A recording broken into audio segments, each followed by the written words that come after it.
আজকে আমরা শিখবো এক্সেলের গুরুত্বপূর্ণ একটি ফাংশন লুকআপ ফাংশন।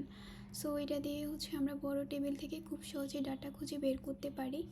যেমন কোনো আইডি দেওয়া থাকলে তার ডেজিগনেশন বা স্যালারি বা যা দেওয়া থাকবে আপনি যে কোনো কিছু বের করতে পারবেন।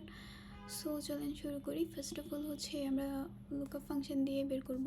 দেন ইকুয়াল আমরা লুকআপ, এই যে লুকআপ চলে আসছে। দেন আইডির পরে আমরা কমা দিব, কমা কিন্তু মাস্ট দিতে হবে। এরপরে আমরা এখানে যতগুলো আইডি আছে সবগুলো আমরা সিলেক্ট করব। সো আমরা সবগুলো সিলেক্ট করছি, করার পরে আমরা আবার কমা দিব। কমা দিয়ে আমাদেরকে কি বের করতে বলছে যে ডেজিগনেশন বের করো। সো ডেজিগনেশন পুরো কলামটাই আমরা সিলেক্ট করব। ওকে, আমাদের সিলেক্ট করে শেষ।